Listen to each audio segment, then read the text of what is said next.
दोस्तों आज की शुरुआत एक बहुत सीधे सवाल से करते हैं। अगर किसी के घर में डकैती हुई हो और डकैत के दोस्त को ही जांच का जिम्मा सौंप दिया जाए तो आप क्या कहेंगे? जवाब बिल्कुल सीधा है। आप कहेंगे कि जांच से पहले ही नतीजा तय हो गया है। ठीक यही सवाल आज सुप्रीम कोर्ट के सामने उठ खड़ा हुआ है, जब जंतर मंतर पर हुई पुलिसिया कार्रवाई की जांच के लिए बनी 5 सदस्यीय हाई पावर्ड कमेटी की संरचना पर देश के जाने माने वकीलों ने खुले तौर पर आपत्ति जताई करा दी है। सीनियर एडवोकेट गोपाल शंकर नारायण और सीनियर एडवोकेट प्रशांत भूषण जैसे नाम आज मुख्य याचिकाकर्ता शैलेंद्र मणि त्रिपाठी की तरफ से चीफ जस्टिस सूर्यकांत की बेंच के सामने खड़े हुए और कहा कि साहब ये कमेटी दोबारा बनाई जानी चाहिए, इस पर भरोसा नहीं बन रहा है। और दूसरी तरफ सरकार के सबसे बड़े वकील यानी कि सॉलिसिटर जनरल तुषार मेहता ने इस पूरी अर्जी को ही मिसचीवियस यानी कि शरारती करार दे दिया है और कह दिया है कि सुप्रीम कोर्ट कोई राजनीतिक प्लेटफॉर्म नहीं है। बस यहीं से आज की सबसे बड़ी बहस शुरू होती है दोस्तों, और यही बहस तय करेगी कि जंतर मंतर पर जो कुछ भी हुआ उसकी जांच वास्तव में निष्पक्ष होगी या फिर एक और फॉर्मेलिटी बन करके रह जाएगी। दोस्तों पहले पूरा बैकग्राउंड समझ लेते हैं ताकि तस्वीर एकदम साफ हो जाए। 20 जून को कॉकरोच जनता पार्टी यानी कि सीजेपी के आह्वान पर जंतर मंतर पर एक बहुत बड़ा प्रदर्शन हुआ था जो 25 जुलाई तक चला।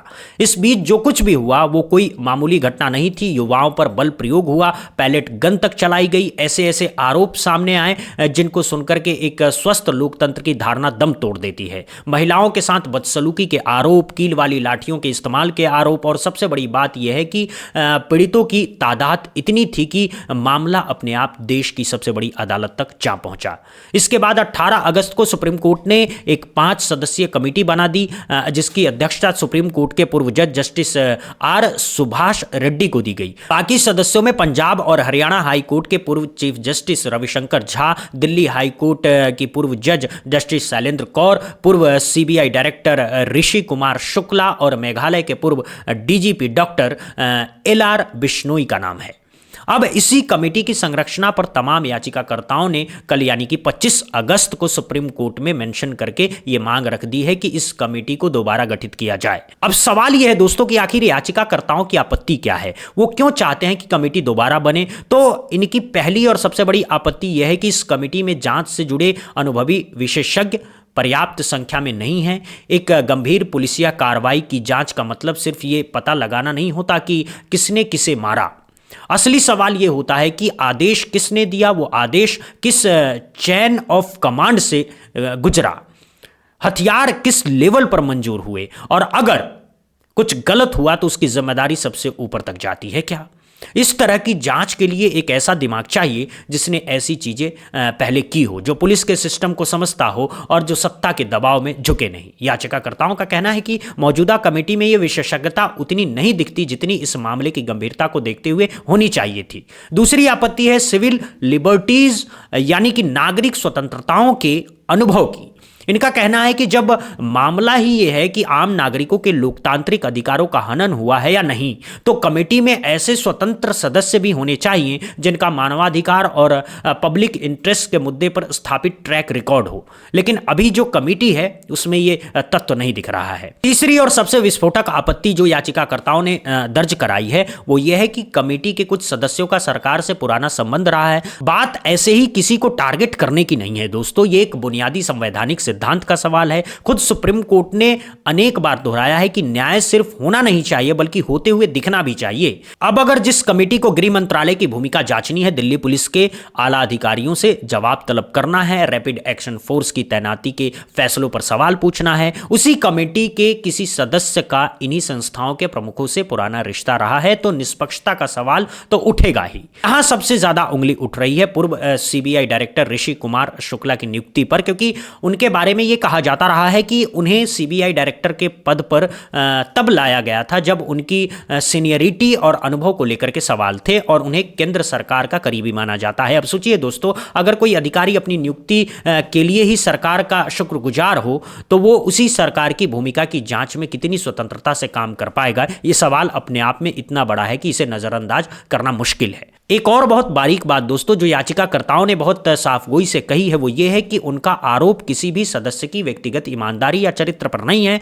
वो ये नहीं कह रहे हैं कि फला जज बेईमान है या फला अधिकारी ईमानदार नहीं है। वो सिर्फ ये कह रहे हैं कि जब जांच पूरी हो और उसका फैसला सामने आए तो देश की जनता को यह भरोसा हो कि यह फैसला बिना किसी दबाव, बिना किसी झुकाव के आया है। और यह भरोसा तभी बनता है जब कमेटी की संरचना ही ऐसी हो जो हर आशंका से परे दिखे। इसीलिए याचिकाकर्ताओं ने सुझाव भी दिए हैं कि कमेटी की अध्यक्षता किसी पूर्व चीफ जस्टिस ऑफ इंडिया से कराई जानी चाहिए। कुछ नाम भी सुझाए गए हैं, जैसे justice U U Lalit, justice Sanjiv Khanna और जस्टिस BR गवई। इसके अलावा कहा गया है कि किसी रिटायर्ड महिला DGP को भी इसमें शामिल रखा जाए, क्योंकि प्रदर्शन के दौरान महिलाओं के साथ हुई कथित बदसलूकी की जांच का पहलू बहुत संवेदनशील है और इसमें एक महिला अधिकारी की मौजूदगी बहुत जरूरी है। साथ ही यह भी कहा गया है कि कुछ स्वतंत्र और गैर न्यायिक सदस्य भी लिए जाएं, जिनकी छवि साफ सुथरी हो और जो न्यायिक सदस्यों की जांच में असल मदद कर सके। बातें हैं सरकार के जवाब पर, जो अपने आप में सबसे रोचक अध्याय है। सॉलिसिटर जनरल तुषार मेहता ने इस पूरी अर्जी को ही सिरे से खारिज करते हुए कहा है कि ये मिसचीवियस यानी कि शरारती है। उन्होंने कहा कि याचिकाकर्ता कमेटी बदलवाने के साथ साथ कुछ मंत्रियों की जांच भी कराना चाहते हैं और अपने पसंद के जजों के नाम सुझा रहे हैं। उनका तर्क था कि सुप्रीम कोर्ट कोई राजनीतिक मंच नहीं है, यहां इस तरह की मांगे नहीं की जा सकती है। दोस्तों, ये सुनकर के हल्की सी हैरत होती है, क्योंकि जब जनता का पैसा खर्च करके जनता के टैक्स पर पलने वाले पुलिस बल के इस्तेमाल पर सवाल उठे, तब वो राजनीतिक मुद्दा नहीं है क्या? जब आम युवाओं के सिर फूटे, महिलाओं की गरिमा पर सवाल उठे, नागरिक अधिकारों पर हमला हुआ, तब क्या यह उम्मीद रखना कि जांच निष्पक्ष हो, यह राजनीतिक मांग हो जाती है? सरकार के इस स्टैंड में एक बहुत ही महीन सा तंज छिपा हुआ है। वो ये है कि आप जो सवाल पूछ रहे हैं वो सवाल पूछे ही नहीं जाने चाहिए। ये पूरा एटीट्यूड ही किसी भी लोकतांत्रिक व्यवस्था के लिए खतरनाक है, क्योंकि लोकतंत्र सवालों से चलता है, सवालों को दबाने से नहीं चलता है। अब चलिए बात करते हैं चीफ जस्टिस सूर्यकांत की टिप्पणी की, जो इस पूरी सुनवाई का सबसे केंद्रीय बिंदु है। चीफ जस्टिस ने साफ कहा है कि उन्हें आवेदन में जजों के नाम सुझाया जाना पसंद नहीं है, यानी I don't appreciate mentioning of जजेस नेम्स। बात एक हद तक सही भी है दोस्तों कि जज पद पर कौन बैठे ये एक संस्थागत निर्णय है, याचिकाकर्ताओं की पसंद से नहीं होता। लेकिन दूसरी तरफ यह भी सच है कि याचिकाकर्ताओं के नाम सुझाए इसलिए क्योंकि वो एक स्पेक्ट्रम दिखाना चाहते थे कि इस तरह के कद और अनुभव वाले लोग होने चाहिए। खैर, वकील शंकर नारायण ने भरोसा दिया है कि जब अर्जी पर पूरी सुनवाई होगी तब वो नामों पर जोर नहीं देंगे। इसके बाद चीफ जस्टिस ने जो सबसे महत्वपूर्ण बात कही वो ये है कि यानी जो सबसे बेहतर लोग उपलब्ध थे उन्हीं को कमेटी में लिया गया। दोस्तों, यहां रुक करके एक बात सोचिए, अगर सबसे बेहतर उपलब्ध लोगों पर यह हाल है कि आधे देश के वरिष्ठ वकील कह रहे हैं कि इन पर भरोसा नहीं है, तो जरा कल्पना कीजिए कि दूसरे नंबर के लोगों पर क्या स्थिति होगी। यह अपने आप में एक बहुत गंभीर टिप्पणी है जिस पर व्यापक चर्चा की जरूरत है। चीफ जस्टिस ने आगे कहा कि कमेटी अब सुप्रीम कोर्ट की निगरानी में काम करेगी, इसीलिए पहले उसे काम करने का मौका दिया जाए, ये देखा जाए कि वो कैसा जांच करती है। अब आते हैं इस पूरे मामले के दूसरे बड़े कोण पर दोस्तों, जिसने आज एक और बड़ा सवाल खड़ा कर दिया है। मामला है पश्चिम बंगाल में हुए SIR यानी कि स्पेशल इंटेंसिव रिवीजन का। पिछले महीनों में जिस तरह से बंगाल में मतदाता सूची से लाखों नाम हटाए गए हैं, उसे लेकर के बहुत बड़ी बहस चली और अब एक RTI का जवाब जो एक सांसद ने मांगा था, उसने पूरी तस्वीर उलट करके रख दी है। कोर्ट में सीनियर एडवोकेट गोपाल शंकर नारायण ने ही आज ये आंकड़ा पेश किया है और सुनकर के जस्टिस बागची तक हैरान रह गए हैं। कुल 38,10,000 अपीलें दायर हुई हैं इन ट्रिब्यूनल के सामने। इनमें से अब तक करीब 83,000 पर फैसला हुआ है और सबसे चौंकाने वाली बात यह है कि उनमें से 75,443 लोगों के नाम वापस मतदाता सूची में जोड़े गए हैं। यानी असल में ये सारे लोग असली मतदाता थे, इनके नाम गलत तरीके से काटे गए थे। सोचिए दोस्तों, अगर ट्रिब्यूनल की व्यवस्था नहीं होती तो ये सब लोग अपने वोट के अधिकार से वंचित हो जाते। जलपाईगुड़ी का आंकड़ा तो और भी सन्न कर देने वाला है। वहां 665 लोगों को दोबारा मतदाता सूची में शामिल किया गया और 0 लोगों को बाहर किया गया।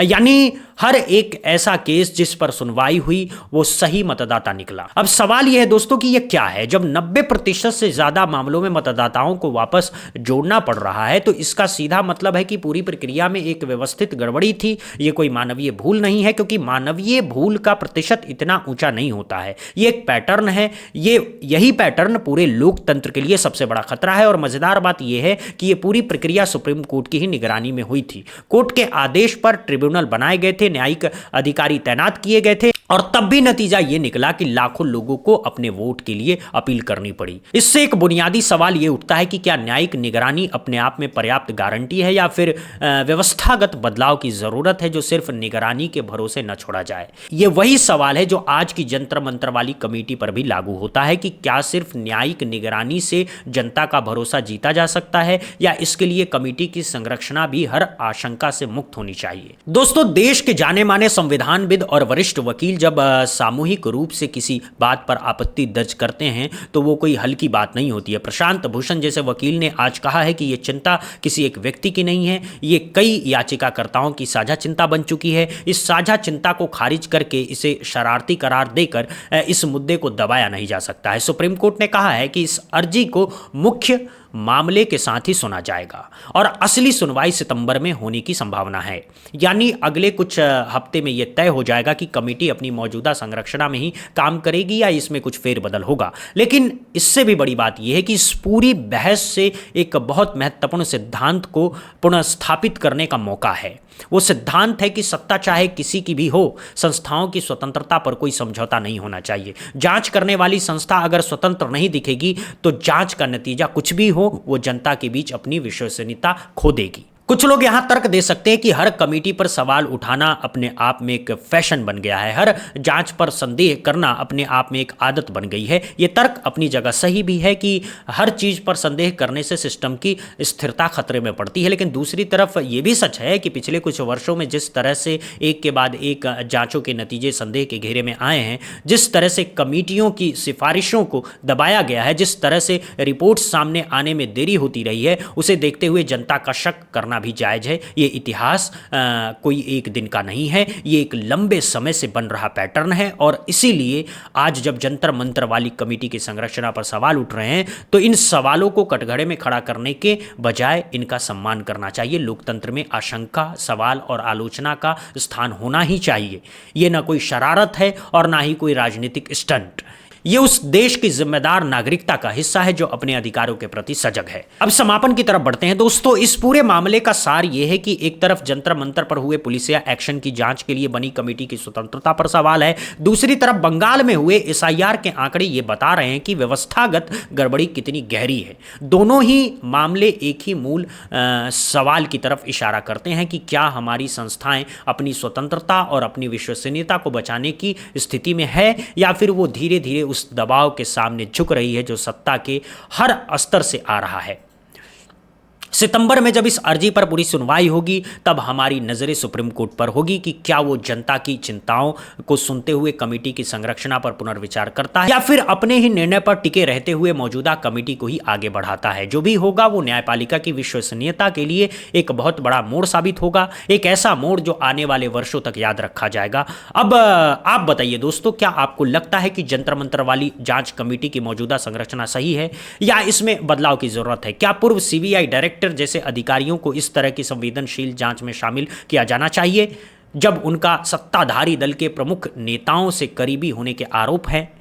और क्या बंगाल के एसआईआर के आंकड़े ये साबित नहीं करते कि पूरी प्रक्रिया की एक स्वतंत्र जांच अब जरूरी है? अपनी राय कमेंट बॉक्स में जरूर लिखिएगा। वीडियो पसंद आया हो तो लाइक और शेयर कीजिए, चैनल को सब्सक्राइब कीजिए और घंटी का बटन दबाना बिल्कुल मत भूलिएगा ताकि हर बड़ी खबर सबसे पहले आप तक पहुंचे। मिलते हैं एक और वीडियो के साथ, तब तक के लिए जय हिंद, जय भारत, वंदे मातरम।